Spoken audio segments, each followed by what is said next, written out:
Bueno, buenos días. Muchas gracias a los organizadores, a Abelardo y a Hugo y a los que han participado por la invitación. Hago una primera aclaración. El presidente del Consejo de Planeamiento Estratégico es, por la ley, por la Constitución, el jefe de gobierno. Así que dejamos bien los roles que le dan. Yo soy director ejecutivo de esa institución. Y agradezco también en nombre del Consejo la oportunidad de poder hablar de planeamiento y presupuesto con ustedes y compartir con quienes tienen la inquietud de ver cuáles son las mejores técnicas presupuestarias, qué es lo que se puede aprender de los distintos ejemplos, estas reflexiones con ustedes. Por supuesto que cuando hablamos de planeamiento, del campo profesional de donde yo vengo, muchos entendemos planeamiento urbano, también hablamos de planeamiento estratégico, aunque eso tiene una interpretación bastante ambigua y amplia y que se acomoda a tantas situaciones que a veces pierde un poco el significado, de planeamiento financiero, que es lo más específico de aquí, y también una dimensión a la que quiero hacer referencia es a la cuestión participativa. En esta Constitución de la ciudad que le ha dado tanta importancia, que desde el inicio define al régimen como una democracia participativa, bueno, cómo se expresa esto finalmente en la práctica, ¿no?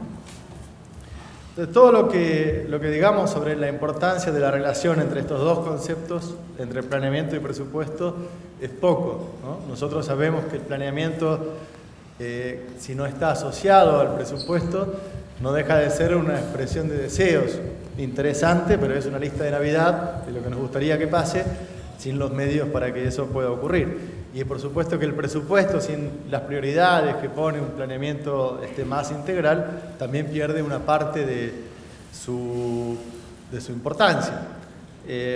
Y también, digamos, otro punto que marca mucho la importancia, se hizo referencia en las exposiciones de esta mañana, tiene que ver con la transparencia y con el control, ¿no? Con la previsibilidad de algo que está planificado, de que no aparece en el medio porque es una decisión improvisada, y eso además es lo que permite también que todas las posibilidades de control de los recursos públicos sean mayores. Entonces, algunos lo definen al presupuesto inclusive como la expresión en números de un proceso de planificación. Para presentarme un poquito, hablo en nombre del Consejo y también de un instituto que se ocupa de los temas de movilidad, y quería decir brevemente en qué consiste su actividad. El Consejo de Planeamiento Estratégico es una de las innovaciones de la Constitución de la ciudad, que en su artículo 19 crea un organismo consultivo de la sociedad civil, representativo de los sectores del trabajo, la producción, la cultura, la religión, los partidos políticos, la educación y, digamos, otras que ya sean difíciles de catalogar. Le da iniciativa legislativa, ha sido reglamentado por la Ley 310 y existe desde hace aproximadamente 10 años en la ciudad. Su misión, por supuesto, es proponer planes estratégicos que expresen los denominadores comunes de la sociedad civil, y además tiene iniciativa legislativa y puede hacer recomendaciones. Y también es muy explícito en que todos los miembros se desempeñan ad honorem, con lo cual es una de las instituciones de la ciudad previstas por la Constitución que no le pone una carga presupuestaria, digamos, de las más baratas. De las más baratas. A veces igual se crea en torno a eso algún gasto, pero si fuera por el propio Consejo, siempre la recomendación es de ser minimalistas y bueno, que las prioridades se puedan respetar tales como son previstas en la ley. También, por deformación profesional, estoy a cargo de un instituto que se ocupa de las ciudades y la movilidad, que se llama Instituto para la Ciudad en Movimiento, y que tiene en Buenos Aires una sede para América Latina. Se reflexiona sobre todo en temas de movilidad urbana, es una ONG de origen francés, así que por ahí se me escapa algún comentario sobre esos temas también. Y quisiera hablar de algunos puntos principales. Uno es entrar un poquito en detalle de la relación entre estos procedimientos presupuestarios y la participación. Segundo, subrayar, creo que no nos vamos a cansar de hacerlo, aunque está planteado así, la importancia del presupuesto como una unidad. En tercer lugar, algo a lo que se refirió el doctor Sapsay, de cómo entra la división de poderes y la delegación de facultades en estos planos. En cuarto lugar, una mínima reflexión sobre la relación entre presupuesto y gestión y management, y que de donde sale incluso el concepto de planeamiento estratégico. Recién se ha hecho una pregunta, la cuestión de público-privado, cómo también traer una reflexión sobre esto, y finalmente hablar del patrimonio y la relación entre los activos y los flujos de inversión, digamos, a nivel del patrimonio construido en la ciudad, donde hay una preocupación muy importante de la Cámara Argentina de la Construcción que participa aquí. Entonces, en primer lugar, esta relación entre los procedimientos y la participación, ¿no? Ustedes saben que la Constitución de la ciudad, entre tantas cosas que ha aportado y que ha tomado de lo que estaba vigente en el momento de su sanción, habla del presupuesto participativo también, tomando lo que en ese momento se estaba haciendo en Porto Alegre, y también, digamos, que después fue tomado como recomendación por el Banco Mundial. Entonces algunos dicen 1%, 2%, ¿qué porcentaje tiene que ser participativo? Y la verdad, esto es una apreciación más personal, pero siempre insistimos en que el 100%, pero no necesariamente en asamblea y como uno entiende una forma de desarrollar el presupuesto participativo, sino a través de los mecanismos de participación que significan el tratamiento político en la legislatura, las consultas con la sociedad civil, etcétera, pero no perder esta idea de conjunto y ser ambiciosos en ese sentido. Digamos, lo importante es cómo el núcleo del presupuesto refleje, como lo prevén las normas, distintas formas de participación. Y en ese sentido, por ejemplo, la Ley de Administración Financiera de la ciudad brinda muchas herramientas interesantes. Por ejemplo, en el trazado de metas se han planteado iniciativas desde la sociedad civil que querían hacer una ley de metas, algo como se llama Vamos Buenos Aires, con muy buena intención. Y la verdad que le decimos, miren, no hay que hacer una ley de metas, hay metas claramente establecidas en la ley. Otra cosa es que seamos capaces de hacerla rendir en todo su potencial. También en relación a la participación está la asignación geográfica del gasto. Hoy se debatía sobre las comunas, y creo que también es importante que, independientemente de lo que sea administrado directamente por las comunas, que eso es otro debate, sí se pueda comprender en la asignación geográfica del gasto, ayude a entender un poco más la complejidad del presupuesto y de los grandes números, que cuando uno pierde la referencia con lo que tiene en mayor proximidad, hace más difícil la participación. Y acá también, como se decía, están previstas muchas normas que incluyen la participación, pero bueno, hay que estar a la altura, es complejo, requiere una comprensión de instrumentos legislativos y financieros, y creo que ahí todavía cumplimos muy en parte esa potencial que brinda la ley. El segundo punto, que era la unidad del presupuesto, que es muy clara la norma en ese sentido, y quiero subrayarlo. En primer lugar, porque estamos en un área metropolitana donde hay muchas jurisdicciones, ¿no? Está, claro, esta relación entre la ciudad y la nación que está tan debatida hoy, pero también está la relación con todos los municipios que integran el área metropolitana, los 24 que toman la encuesta permanente de hogares, o la definición más amplia hasta la Ruta 6, la relación con la provincia y la relación con la nación.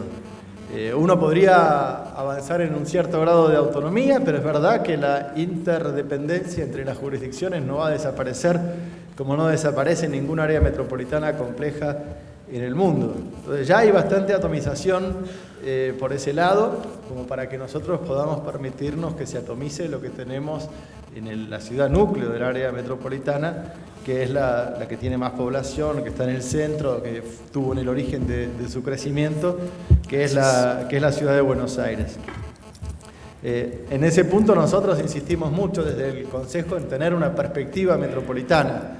Eso no quiere decir que sea fácil, el transporte no hace falta decirlo, pero la verdad es que las líneas de colectivo atraviesan en su gran mayoría la General Paz y el Riachuelo todos los días, forman parte de una red, inclusive las 33 que no atraviesan los límites no se conciben, digamos, independientemente de las otras.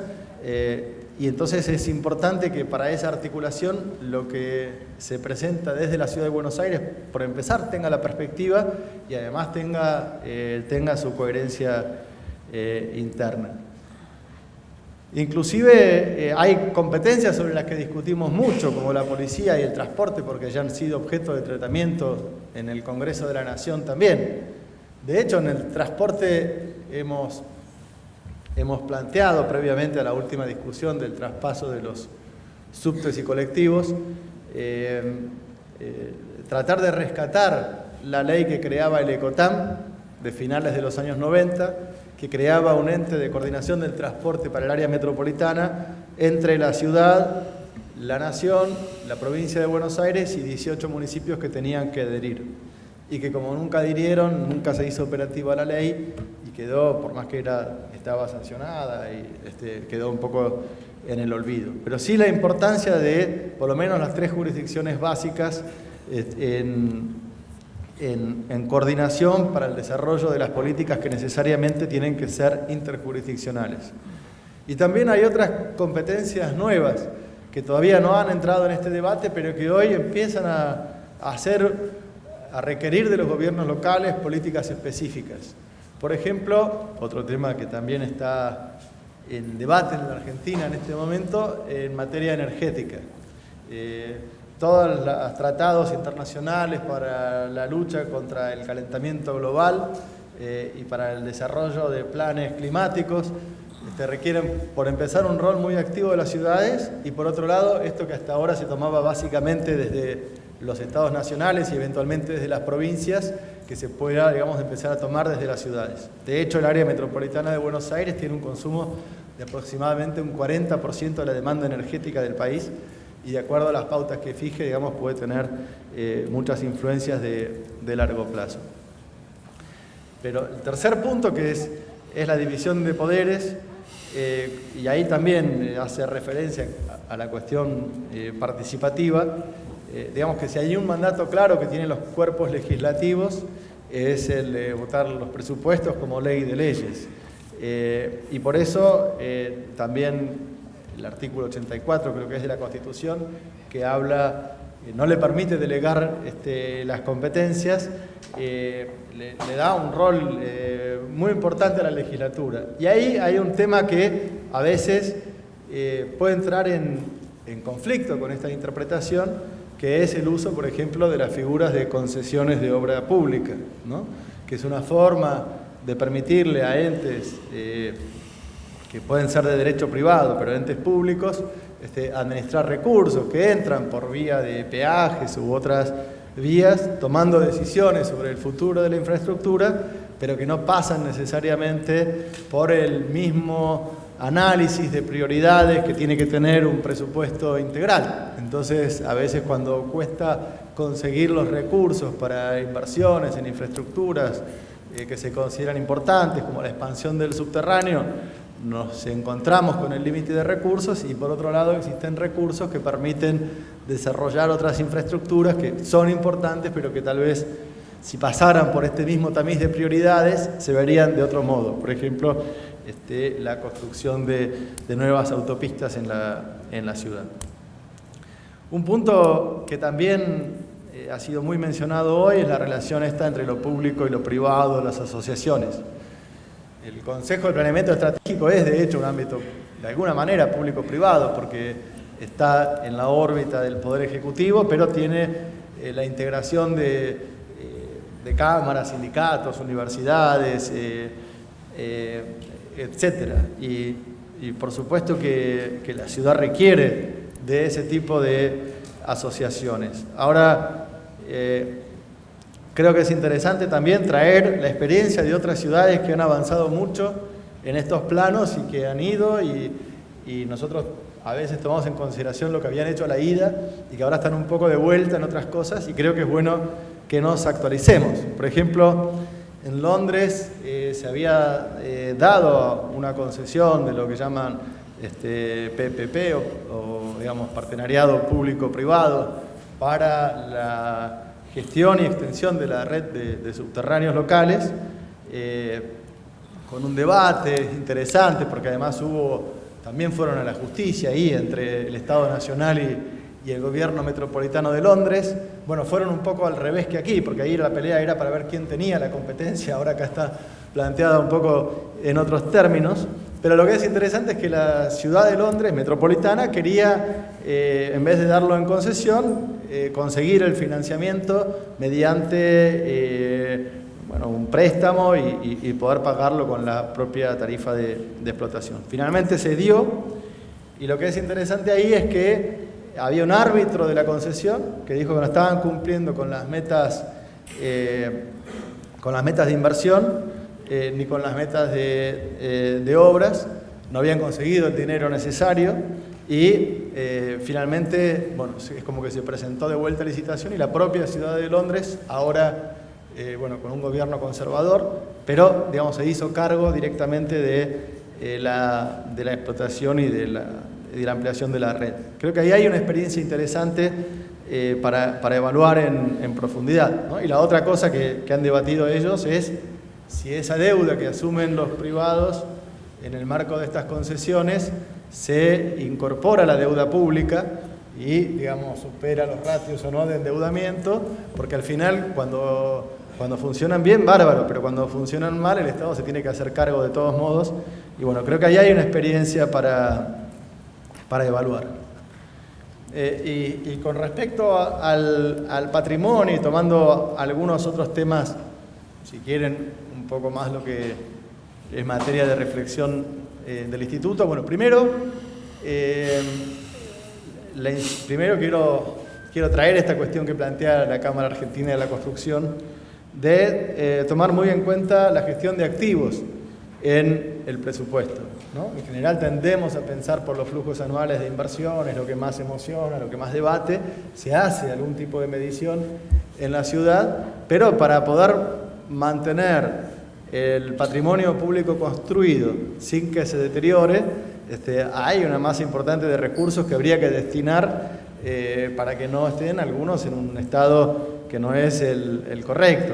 En algún momento, hace mucho tiempo, se había hecho una estimación de $800 millones solamente para mantener lo que había, y ya con el retraso era mucho más, antes de entrar en cada discusión. O dicho de otro modo, cada vez que se piensa una obra nueva, aparte de pensar el monto de inversión, pensar el gasto fijo que habrá que incorporar para que no se deteriore, ¿no? Pues ellos lo han traído al debate y lo quería señalar.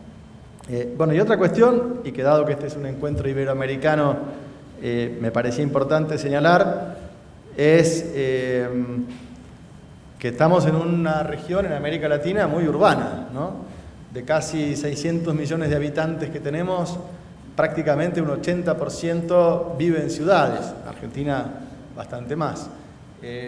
Hay 50 ciudades de más de 1 millón de habitantes, hay 4 de más de 10, hay 150 de más de 500.000. Entonces lo que pasa en las áreas urbanas es algo muy relevante para el conjunto de la población. Y un tema que han planteado distintos estudios, por ejemplo, uno que se acaba de publicar sobre los desafíos para el desarrollo en América Latina por el Instituto de las Américas, en una publicación franco-latinoamericana, habla que eso, ¿no? La calidad institucional para decidir las prioridades de inversión en infraestructura urbana es un punto clave del desarrollo latinoamericano en general. Entonces, por ejemplo, hablaba Ernesto Marcer de plazas y calles, ¿no? Entre un 25 y un 30% de las ciudades son calles. Ahí, digamos, se va una parte importante de las inversiones. y no necesariamente tenemos la masa crítica de reflexión para poder hacer el mejor arbitraje posible entre los proyectos alternativos. Ahí también hay un desafío. Tenemos problemas en general en América Latina de acceso al capital en relación a otros lugares del mundo, pero también tenemos, digamos, una capacidad de innovar que es interesante. Por ejemplo, el Metrobús que se ha hecho acá, que forma parte de lo que llaman BRT o Bus Rapid Transit, que hay en Bogotá, en Curitiba, en casi todas las ciudades latinoamericanas y ahora en casi todo el mundo, es una inversión latinoamericana, ¿no? Ahí hay una posibilidad donde el planeamiento creativo puede ayudar mucho a que los recursos rindan más. O dicho de otra manera, a buscar más fórmulas inteligencia intensivas que capital intensivo, ¿no? Y para cerrar, y para que quede un mensaje, acá hay un gran esfuerzo para mejorar todos los procedimientos y las técnicas presupuestarias, nutrirse mejor de la experiencia internacional, y creo que ahí hay un punto clave que es que los recursos pasen por el presupuesto, ¿no? En el Consejo en un momento queríamos ver cómo el plan estratégico se adaptaba al presupuesto y dijimos, miren, estos son muchos puntos, el presupuesto es complejo, acá hay muchas organizaciones, cada uno ve las cosas a su manera, pero donde sí tenemos un consenso, y es un mensaje que queremos transmitir, es que no haya partidas fuera del presupuesto, ¿no? Subrayarlo, la ley 70 prevé expresamente la consulta a la sociedad civil en términos del artículo 19 de la Constitución, al rector, digamos, de los sistemas de gestión presupuestaria, y, digamos, desde este ámbito que no pretende arrogarse una representatividad que no tiene, pero que tiene un mandato de representar a la sociedad civil, la respuesta a la consulta es esa, que no pasen partidas por afuera del presupuesto. Muchas gracias.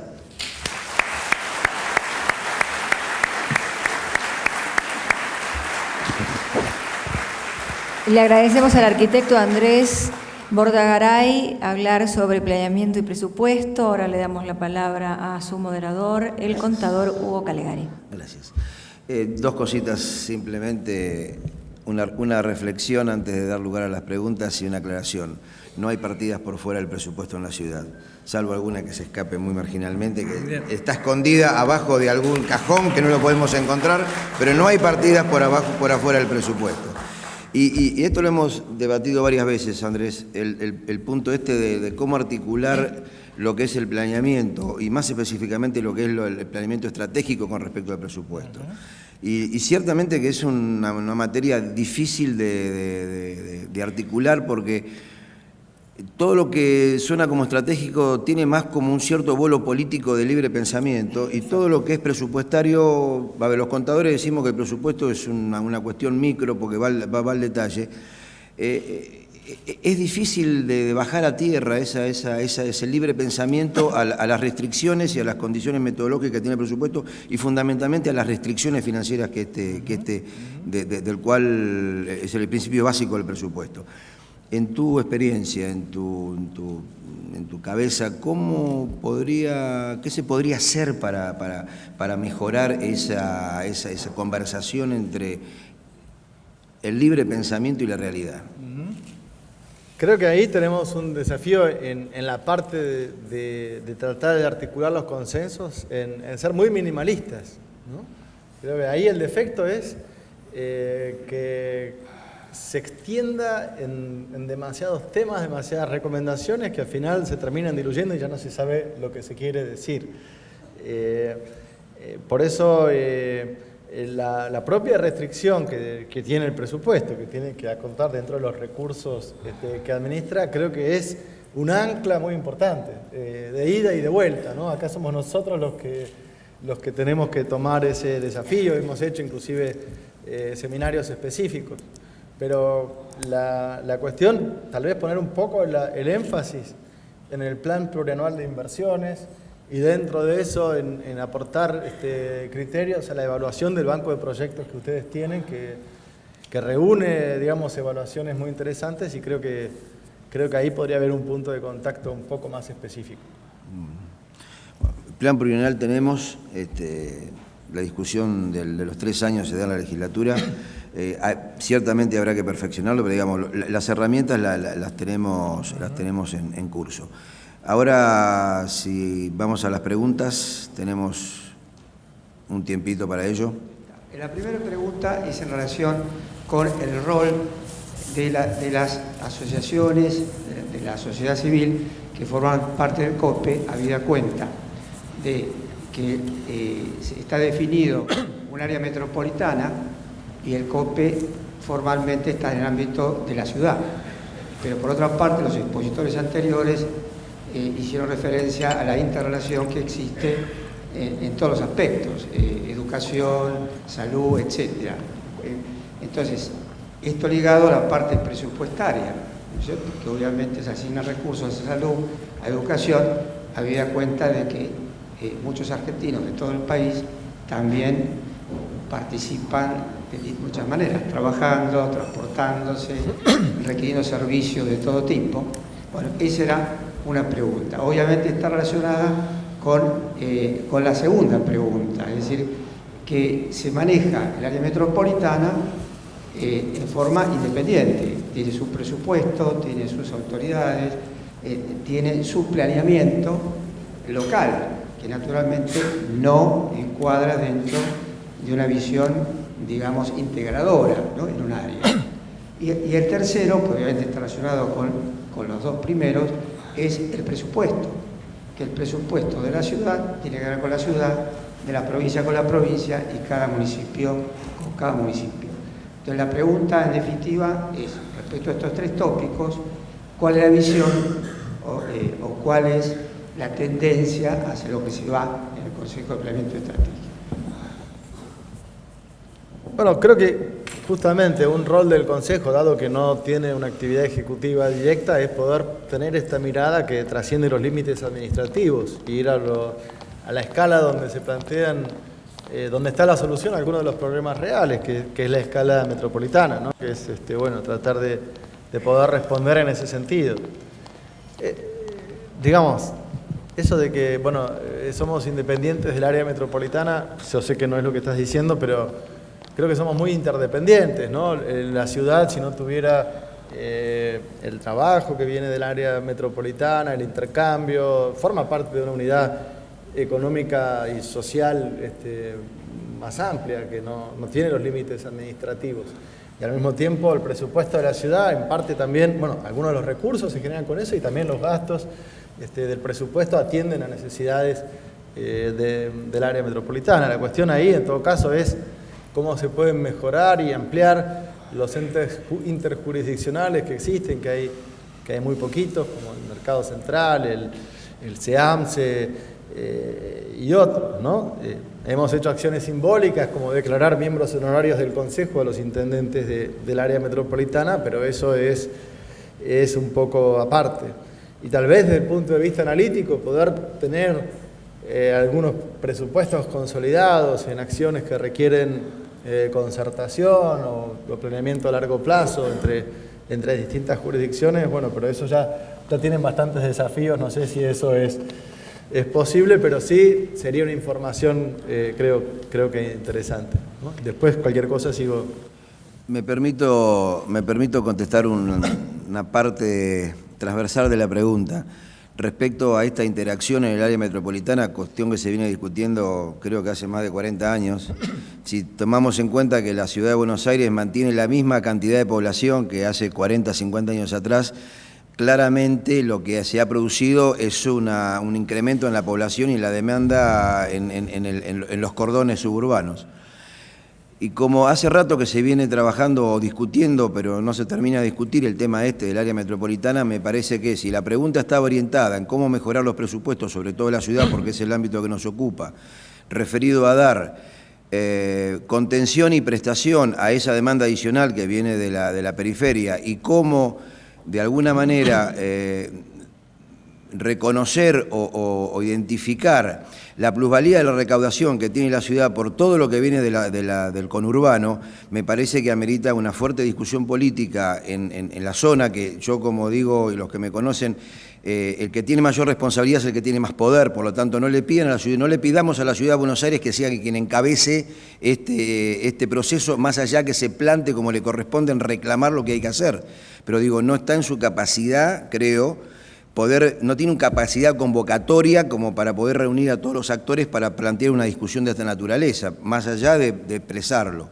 Y creo que uno de los ámbitos para discutir esto es la famosa mora que tenemos con la Ley de Coparticipación Federal. Digamos, me parece que esto tendría que resolver parte de estas cuestiones, reconocer las transferencias interjurisdiccionales, tanto cuanto recursos o gastos, y solucionarlo a través de una herramienta que sea superadora y salgamos de esta discusión y nos dediquemos a darle servicio a la gente. Con relación al presupuesto participativo, que ha tenido años atrás un buen desarrollo, en el cual se invitaba a los vecinos por debajo de la puerta a tirar una invitación, y podría tener, con la implementación ya más definitiva de las comunas, una forma de por lo menos sacar, aunque sea estadísticamente, a nivel de toda la ciudad o localmente a través de las comunas, un cierto porcentaje de participación, que incluso hago una propuesta, podría salir parte de ese presupuesto de los presupuestos que se subejecutan del presupuesto general de la ciudad. Quería saber su opinión, arquitecto Andrés Bortagaray. Un poco lo dije al principio, ¿no? Yo creo que los mecanismos de consulta van más allá de lo que se fija como taxativamente denominado como participativo, y que eso, aún en los lugares donde más avanzó, bueno, alcanza un porcentaje, pero creo que lo que es importante, y eso tiene mucho que ver con la calidad institucional y con los esfuerzos que hacen desde la propia área presupuestaria, me parece que vale la pena la reflexión sobre el conjunto. En todo caso, después seguimos charlando con todo gusto. Gracias. Gracias por la exposición. Hace 15 años más o menos se inició una discusión en la Argentina sobre la incorporación a los estados contables del dominio público artificial, o sea, plazas y calles. Discusión que para mí está saldada, yo creo que hay que incorporarlo por una serie de argumentos contables que voy a evitar en esta oportunidad en beneficio del lunch. Pero que quería llamar el punto porque entiendo que esa incorporación permitiría tener un elemento de juicio más respecto de cuál es el valor del mantenimiento que hay que hacer. Y digo, me parece que está vinculado con lo que vos planteabas, quería tu opinión. No, a mí me parece que sí, me parece que sería muy bueno, y que es verdad que a la hora de tratar de dejar una impronta nuevo, muchos quieren hacer algo nuevo y no suena tan excitante, voy a mantener las plazas y las calles. Pero creo que a mí me tocó recorrer mucho los barrios en la ciudad, porque en un momento estuve a cargo de la descentralización y de armar los EGPs, y después desde otro lado. Y me ha tocado acompañar a veces a funcionarios que ellos mismos, más convencidos de las grandes obras nuevas, los grandes números, y los vecinos que respondían siempre con cosas más próximas del barrio que tienen más que ver con esto, ¿no? Entonces yo creo que si además la expertise contable tiene argumentos a favor, creo que sería una buena herramienta para la gestión. De hecho, en algunas ciudades australianas tienen, por un lado, digamos, un puesto más o menos parecido al de secretario de Obras Públicas o ministro de Obras Públicas, y por otro lado uno de gestión de activos, ¿no? Que su rol es mantener que lo que está hecho esté bien. Y bueno, yo sí estoy muy convencido, creo que es muy importante. Bien, ¿alguna otra pregunta o inquietud? Bueno. Muchas gracias.